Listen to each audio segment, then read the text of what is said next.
everyone, welcome to a Chandler's channel. I'm Tracy and I'm your host, and today is your weekly reading for May 20th to 26th. And I apologize for my tardiness, but it has been a very busy weekend with it having been the long weekend here in Canada celebrating Victoria Day. And just in general, my life has been crazy busy.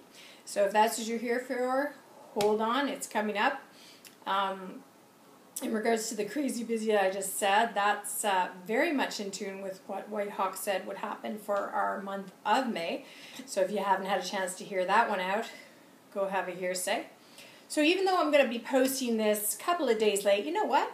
Check in and see if that's how your week's been going once we hear what Whitehawk has to say regarding this week. And as you can tell, I'm like, I'm just go. I got to get this done. I got to get that done. And so when I go in and I speak with Whitehawk, it will calm me down. That is how spirit works, very much like Reiki energy, which is also something you channel. You channel that energy.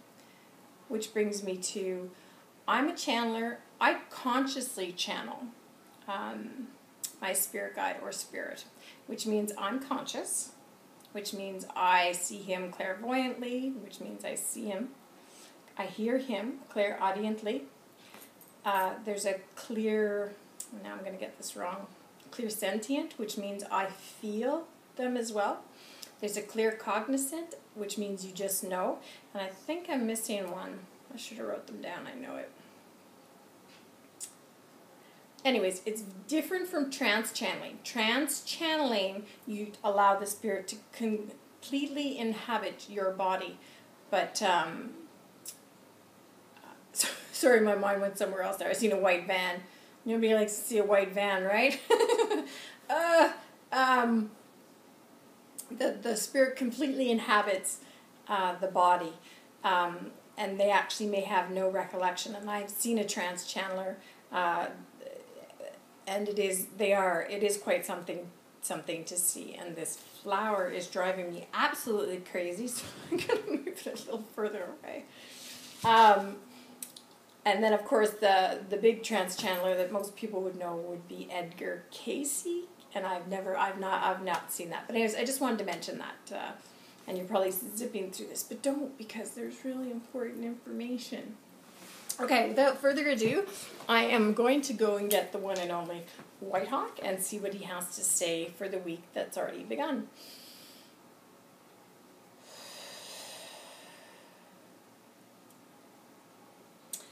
And he says, indeed, go. He says, have you not? Have you stopped at all?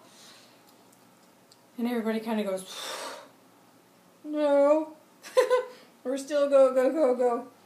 And he says, well, children, when we're go, he says, we indeed need to stop and smell the roses for a bit.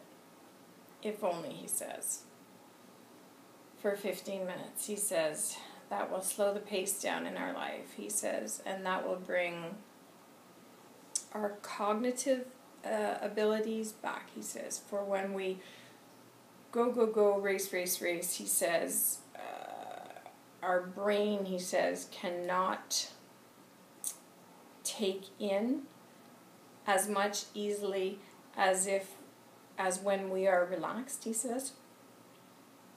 If you think of a sponge, and he's holding a sponge, and it's saturated, like there's all this water in it, he says, it can no longer process anything, he says. And he squeezes and all the water falls out, he says. When we rest, he says, that gives the release that we need of all the excess overstimulation or just excess anything, he says. So then the sponge, he says, is ready to fill up again, he says. But if it's full, it can no longer take any more in.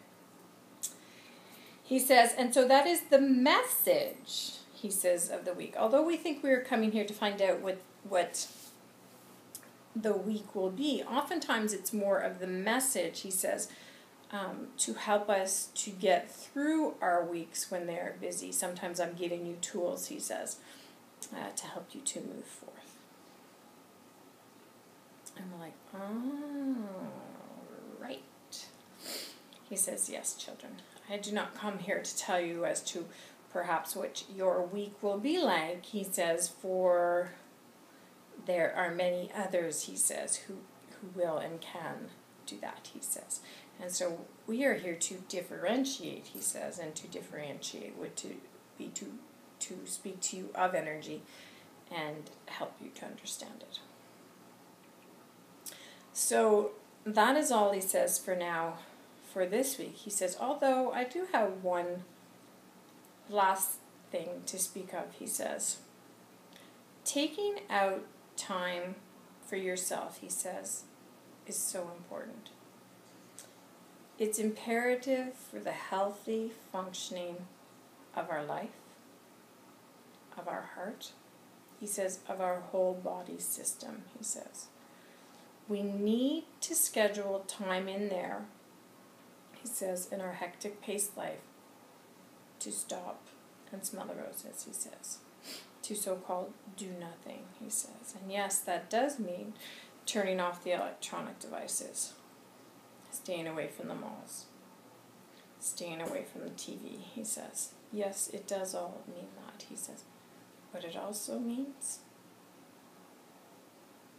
we're all waiting for it, and he's laughing because it's like he knows we're going to be like, no way, we can't do that.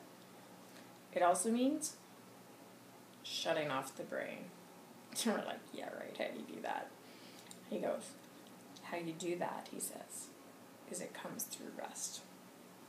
It comes through peace and quiet. He says, when we can quiet the mind, we quiet the body. And then life is more peaceful and more bright. He says, that is how we do it. Self-care, folks. Self-care. Take care, little ones. God bless. Love you all, he says. Now go off and be busy, but take time to smell the roses. God bless. Thank you, Whitehawk. So simple messages and teachings, but, very effective. Like, for instance, I've been very busy, so I actually did take yesterday off, although you probably wouldn't be able to tell it, but try to imagine what I would have been like today if I'd not taken yesterday off. I was a complete zombie. It just absolutely knocks me out. Which leads me to say this. So I'm actually going to maybe do another video of my experience over these past few days and how it affects my energy system. And, what some of the symptoms and that could be. So watch for that. But for now, I'll post this. Tune in next week for our weekly message. I'm going to videotape our topic of the week. And the topic of the week, I believe I said, is spirit guides. Although natural disasters is up there, having had that we went through an earthquake. Not a bad one, but 5.2. The horrific tornadoes in Oklahoma, God bless them all, that happened. And I do have Body Wisdoms one coming up too. So those are the three I'm looking forward to. So if you're looking forward to those, subscribe so that you get those come into your email account knowing that the video has been posted. It's free to subscribe. It does not cost you anything. YouTube's not going to bug you. And in order to, and you don't have to have a YouTube account to subscribe, but you do have to have a YouTube account to comment and like or dislike. But we don't dislike here, we like. And I think share too. But that's just as easy as signing up for Facebook or Twitter. So have fun with the rest of your week. I'm going to get some rest. See you in my next video. God bless. I'm Tracy for a Channelers Channel.